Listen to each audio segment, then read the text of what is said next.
It's a near certainty that Trey Hendrickson will be playing his football elsewhere in 2026, but a new report on Sunday indicates the Bengals are considering the franchise tag.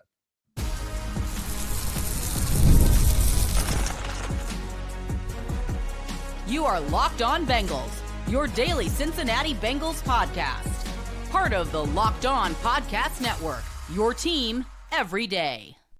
What up, Bengals fans, and welcome to another episode of the Locked On Bengals podcast, part of the Locked On Podcast Network, your team every day, the number one sports podcast network in the land. He's James Rapien, I'm Jake Liscow, and we are Locked On Bengals, covering your favorite team here on this podcast since 2016, your best one-stop shop for all things Bengals on the internet, because James and I have you covered, and we have for just about a decade here with all the news and analysis on your Cincinnati Bengals you could ever want or need. Today we touch on the report that Trey Hendrickson and the franchise tag might be making acquaintances with one another in Cincinnati, as a report from Mike Garofalo indicates that the Bengals are considering using the tag. And then we dive into what the Bengals can learn from Super Bowl 60, the Patriots and the Seahawks playing. After we record this episode, we're recording before that game has occurred, but regardless of the outcome, which we might talk about tomorrow,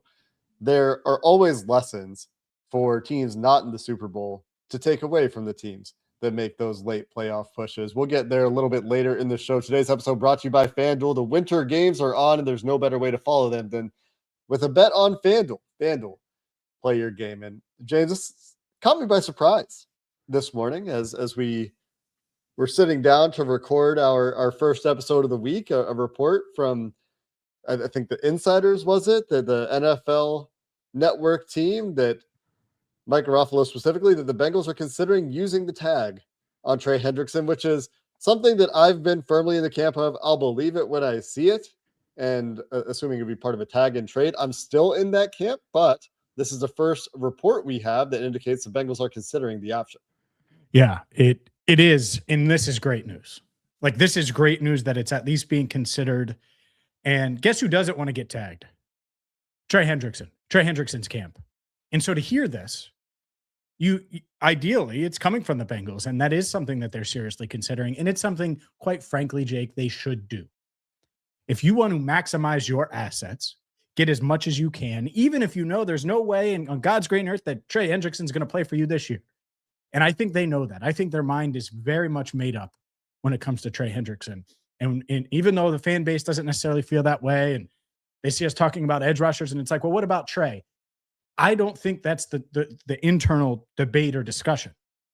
Mike Garofalo saying what he said is probably peeling back the curtain a little bit with what the Bengals are looking at here and considering. Should we tag him? Is it worth it? The pros, the cons, the risk, the non-risk. And for me, it just isn't that risky. It really isn't. There's really no motivation that Trey would have to sign that tag. He wants to go to free agency. And if, let's say they tag him, because I think a lot of people would say, well, if you tag him and you get stuck with him, if they tag him and he doesn't sign the tag right away, and I can explain why he won't, then they can rescind it at any time. But, and this is the big but that makes sense, the tag window is open from February 18th to March 4th, Jake. That's a long window. You know what's included in there? The NFL Combine. The NFL Combine is included in there. And so you can go there. You can talk with the Cowboys, who on Saturday, Jeremy Fowler said that the Cowboys were interested and the Colts were interested. And there's all these teams that could be interested in Trey Hendrickson if he hits free agency. The Combine's the perfect time to work out a deal. That's what I would be doing if I'm the Bengals. That's what they should do. And if it doesn't work, if you get to the Combine and there's not a lot of interest and all of these things happen and it doesn't work, you can just rescind the tag before free agency opens, or when you secure that Odafe Owe 4-year deal, or whatever contract that you want to get done. That's what I would look at it as, is a chance to add an asset in exchange for a guy that you know is not going to be on your team anyway. Something I want to look up now is when the last time a team rescinded the franchise tag was, out of curiosity. But you mentioned the Jeremy Fowler report. That's the other report we had on Trey Hendrickson. So we have the Rum report from Mike Garofalo that says the Bengals are considering the tag, and Fowler's report where he listed the Cowboys and Colts, like you mentioned, and the Tampa Bay Buccaneers as some of the teams that may be interested in Trey Hendrickson, and he said that it was inclusive of those teams. Those aren't the only teams. Said that the franchise tag would be a mild surprise to him. The relationship has run its course, he wrote, and the tag will be above $30 million. Perhaps it could swing a tag and trade, but losing him in free agency could equate to a third-round compensatory pick if Cincinnati plays it right. So that's the part that I wanted to get to, is you might see, maybe you saw this report from Jeremy Fowler, and you haven't heard us talk about the Trey Hendrickson free agency / franchise tag decision that the Bengals have to make. I think we covered it in the episode last week. I think it was early in the week. If the Bengals let Trey Hendrickson just get to free agency, hoping to recoup a third-round compensatory pick, which they would qualify for, Trey should make enough money that would line them up for a third-round comp pick. A couple of things here, right? First, that doesn't happen until the 2027 NFL draft. They would get it after this year. Second, there's no guarantee that the Bengals actually get that pick, because we expect the Bengals to be active in free agency. They don't have a bunch of their own guys to extend or sign this year. They have a couple. We would like to see them get Dalton Risner done. We would like to see them extend at least one, if not both, of their corners, and maybe they explore extensions for a few other players. Orlando Brown could be one that isn't necessarily the most likely, but it's something they could explore, right? So there are some guys they could explore extensions for, but it's nothing like last year's huge money contracts that they're trying to work out for their wide receivers while trying to figure out Trey's future at the same time. Those distractions or priorities, whatever you want to call them, shouldn't exist this year. There are pressing, clear needs on the defensive side of the ball that we expect them to address. We expect them to address a safety and at least one lineman. And I think they desperately right now need to go find a guy that they can trust to play in the slot on defense as well. So bare minimum, those positions, ideally also a linebacker, but that comp pick only conveys to the Bengals if they don't sign more free agents than they lose. And there is far from a guarantee that they will have enough guys sign contracts elsewhere to keep them in line for a third-round compensatory pick. Yeah, that's it. Like, if they are in line to get anything for Trey, and this is my words, that you don't have to agree, Jake, complete failure in free agency. Like, complete failure, because they should be signing quality. Like, I mentioned Odafe Owe. I get it. He might sign a deal bigger than Trey if they both hit free agency because of his age, because of his draft pedigree, all of those things. But that's where we should be talking. Last year, I regret not being more vocal. And we talked about him. Like, there's no doubt we talked about him. And he's playing on Sunday night. Milt Williams. They should have signed him. They should have been in on him right away. And maybe they couldn't have made it work or didn't want to swim in those waters or whatever, but they should have been in on him. And so that's it.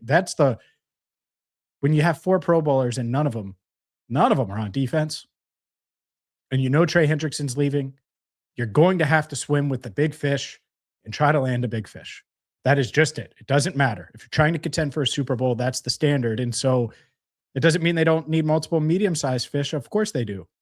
And maybe they get a bunch of medium-sized fish, and that's what works. It worked in the 2021 offseason. Medium-size it up, baby.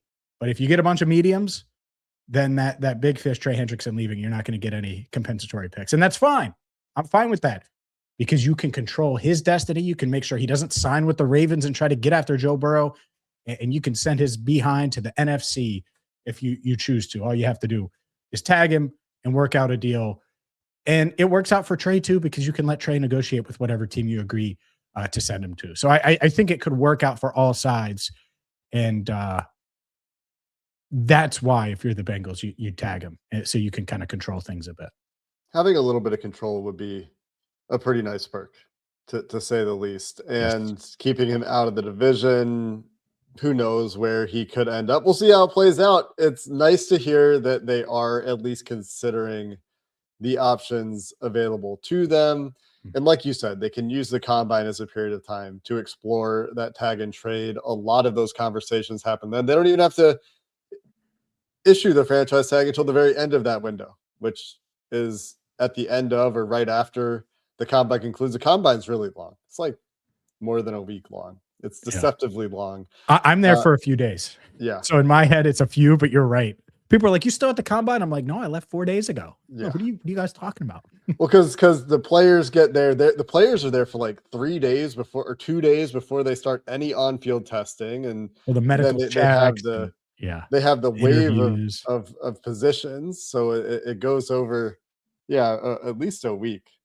We'll see how it works out with Trey Hendrickson, right? The last thing I'll throw out on this topic is like the only way that it's not a failure and the Bengals get a comp pick for Trey is if something I think pretty unexpected happens and they have like 7 guys on their roster go sign qualifying deals elsewhere and they sign 6 guys or something like that. But like I said, the likelihood of that very low.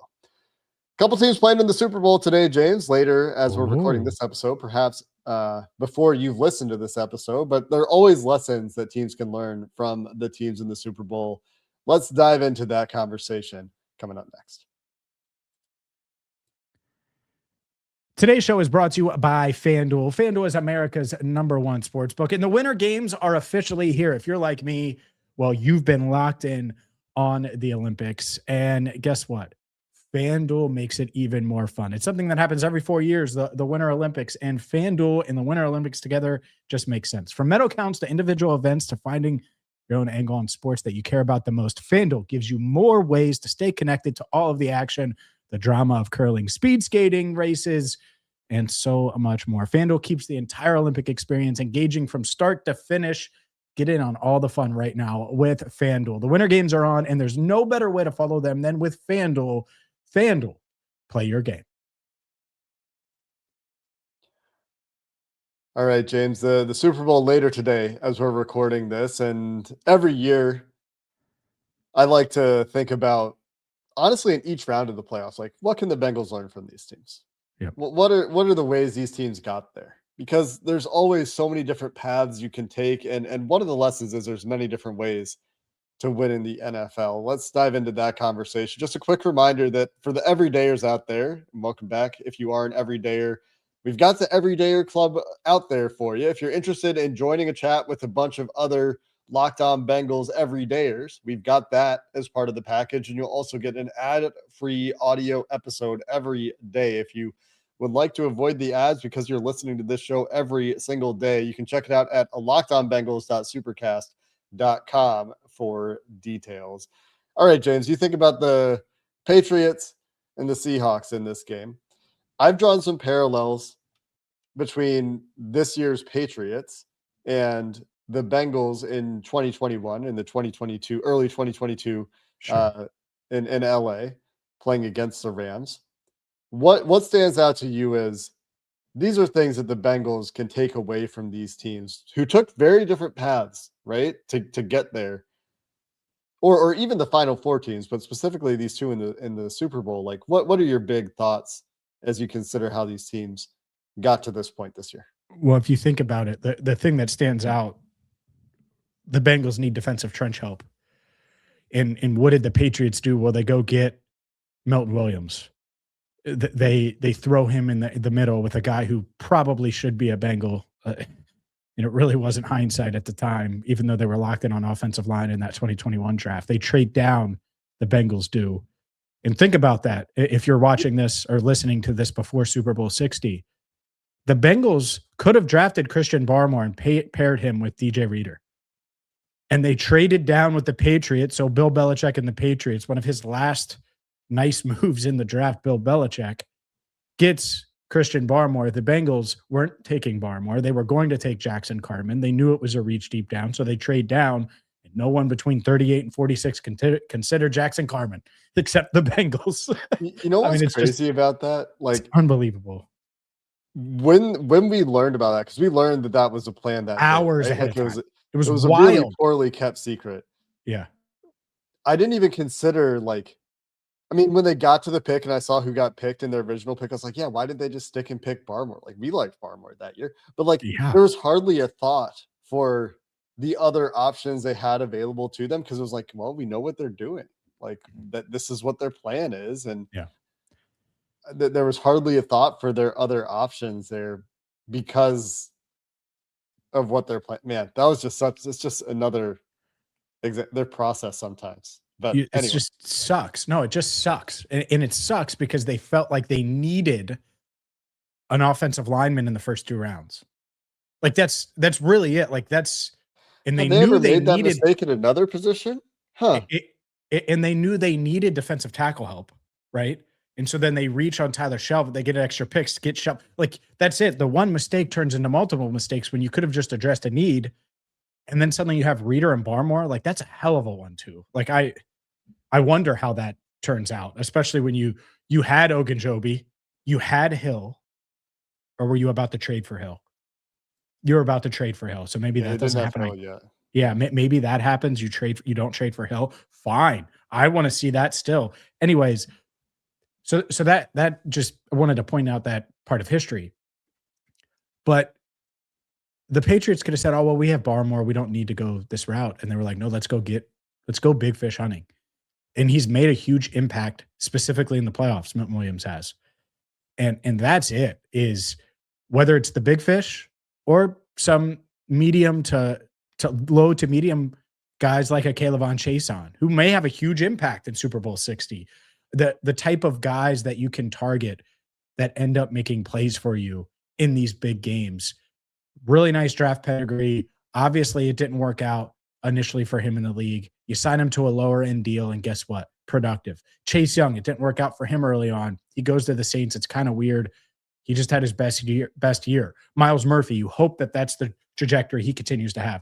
My point is sometimes it's okay to roll the dice in free agency a little bit with these lower end deals because it may work out well for you. And that guy may end up being productive enough to help you win in key spots. So they spent money. They built around their quarterback. I get it. He's on a rookie deal, but they spent a ton of money to address the trenches. And that's what the Bengals, I'm trench man for a reason, Jake. That the Bengals need to do that this offseason.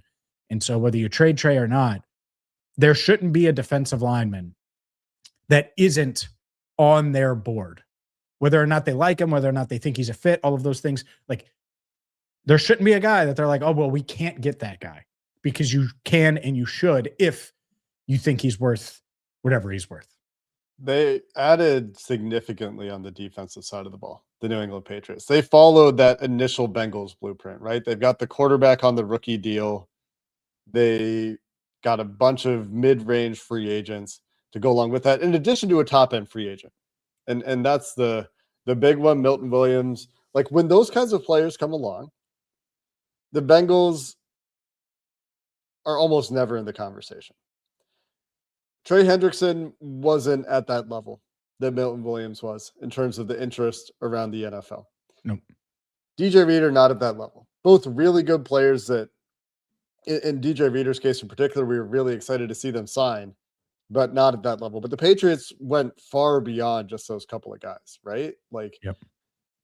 They also added Harold Landry.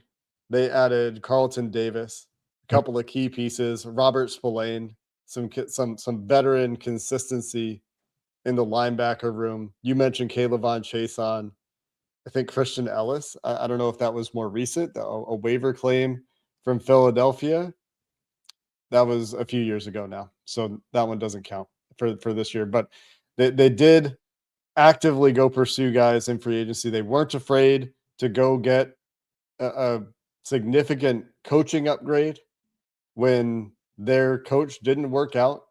They made a coaching change. They brought in a guy that was established and available. They've developed players. They've drafted relatively well, I would say, at least last year, getting a lot of impact from rookies from the 2025 draft class. They've kind of followed the blueprint for a first contract quarterback, for a rookie contract quarterback, right? And I think the Bengals also did a lot of these things. The Patriots just kind of went that extra step with Milton Williams compared to what the Bengals did before the 2020 and 2021 seasons, right? More or less agree? What do you think about that? Yeah, I think so. I was just reading, I got the dates wrong on the franchise tag. It's the 17th through the 3rd. So okay.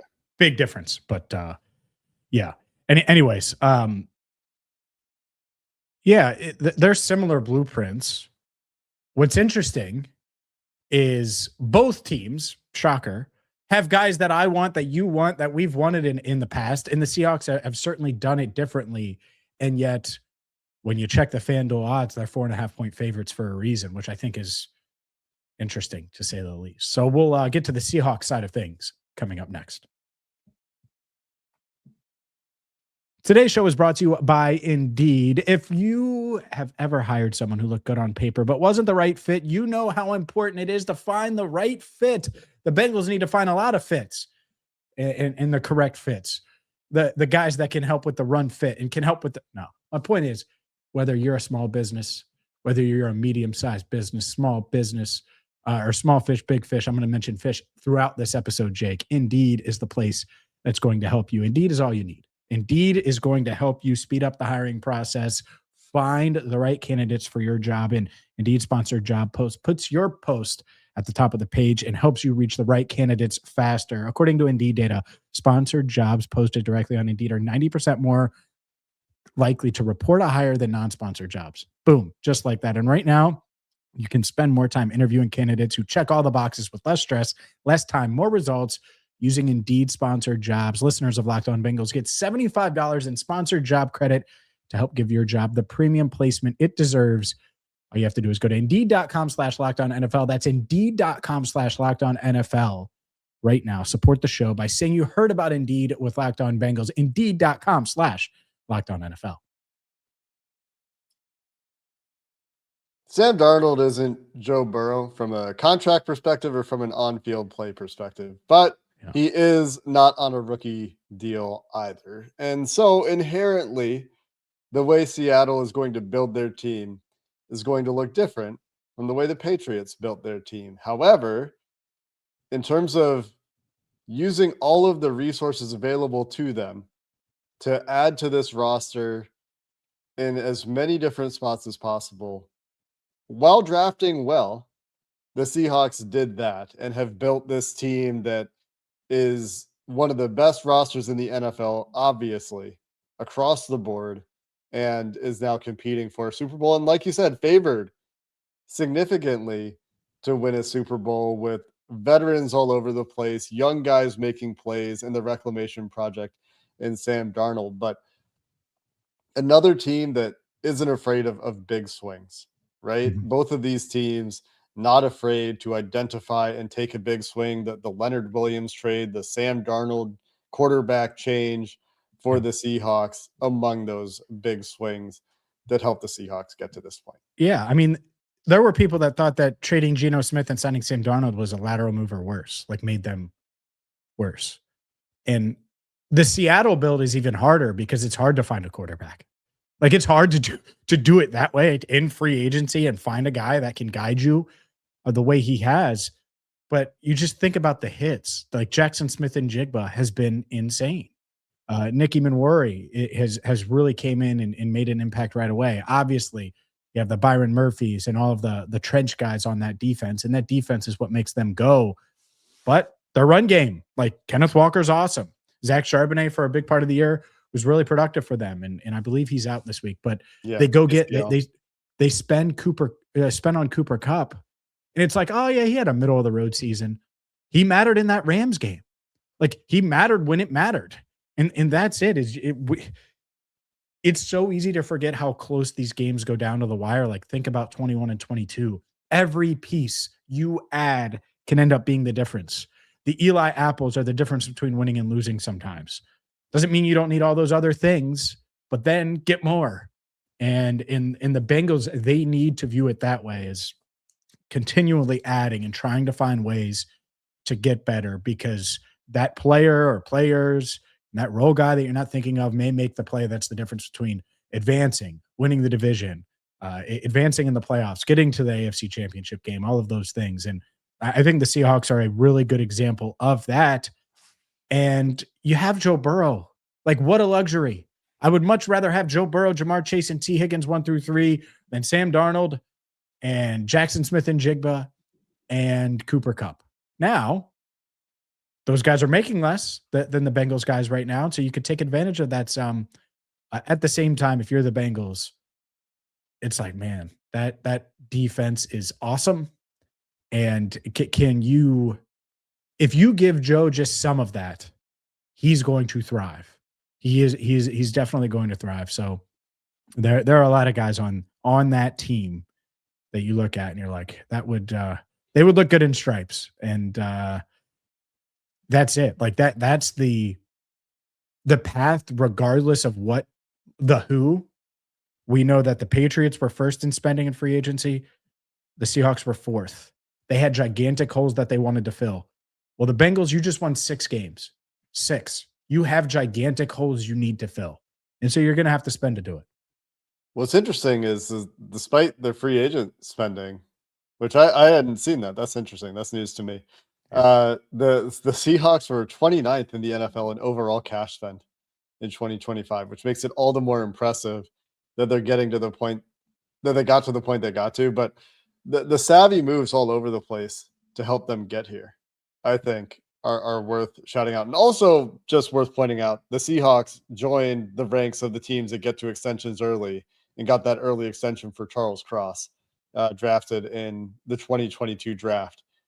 During this playoff run, they got that extension done. But the trades, the free agents that they added have really hit. And that's a credit to John Schneider. They've identified talent in a good way, and they haven't been afraid to do things a little bit differently, notably trading for Rashid Shaheed, who has made a difference for them as a special teamer and on offense at times.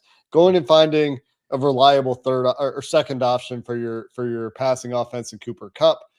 The signing of DeMarcus Lawrence, crazy good signing. Trading for Leonard Williams, obviously, like all these different things that they did to go get guys that are massive difference makers for this defense. Julian Love, another one. Like every single decision that they made last year for unrestricted free agents, for trades, has essentially hit. Like all their big decisions. I know they signed no, it was 2 years ago. He was just on IR this year. So the depth that they've built, the draft success that they've had. You mentioned Byron Murphy. Also throw Devin Witherspoon in there. I thought he was the best corner in the NFL this year. Yeah, I totally forgot about his sixth overall or whatever. Yeah. He's been everything that you would hope he would be. The way that they put together their coaching staff, again, is another second year coach versus a first year coach for his team in Vrabel. Really impressive job of team building and using all the assets available to you to build depth and build a strong top of the roster as well, obviously, with the accolades that have piled up for these couple of teams. The other thing that really stands out, honestly, for both teams is just get lucky, stay healthy. Well, and that always stands out. These are two of the least injured teams in the NFL. Mm-hmm. If somebody figures out and cracks that code for injury luck and is like, you know what, our strength and conditioning staff has figured out how to keep our guys healthier than any other team. Like somebody can figure that out consistently in this league. That's going to be such a huge advantage because it's every year that the healthiest teams make it the farthest. Do you think Joe Burrow with the Patriots roster or the Seahawks roster, either one, if you just put Joe Burrow in there at quarterback, throw money out just in general, do you think that they would be in the Super Bowl? You think he could lead both of these teams to where they are today? That feels like an insane question. The answer is yes. Yeah. Okay. Yeah. Yeah. So that twofold. One, it would drive me crazy if I'm the Bengals, knowing that you have that's the hardest piece. It is the hardest piece. And two, hopefully it's motivating and it gets them to significantly spend. I think we're going to start to hear a little more chatter about the Bengals, what they plan to do, and they better. Because Joey B, he didn't say anything. He didn't do anything at Radio Row, really. Why? All eyes on the Bengals. The pressure's on. Sometimes the best messages are left unsaid. We'll see what the Bengals do. Jamar and T. Yeah, they did it. Yeah. Not quite as many headlines as when Joe Burrow goes on. Not as many, but some. Especially nationally. I didn't see a single national outlet cover T. Higgins and Jamar Chase. Did you? No, I'm sure they did. I mean, NFL.com for sure did, right? I would imagine. Maybe that they're doing a podcast together. I don't know if they're covering Jamar and T talking about joking about Max. Who they want to go. Yeah. Yeah. Be an interesting Super Bowl if there are things that stand out to us. We might talk about the results of this Super Bowl in our next episode here. We're recording this beforehand, obviously.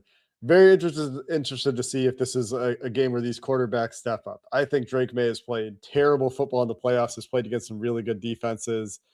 And I think this might be the toughest defense the Seahawks have faced in the playoffs, especially with Milton Williams out there. So the defense is in this game. Jamar said it. He told Ocho, he told Chad on Radio Row, defense wins championships. And that could very well be the case this year. And so we'll see how these games play out, or if these quarterbacks can overcome what could be difference-making defenses on the other side. That's going to do it, though, for this episode of the Locked On Bengals podcast. Until next time, thanks for listening. Hoo day, and have a good one.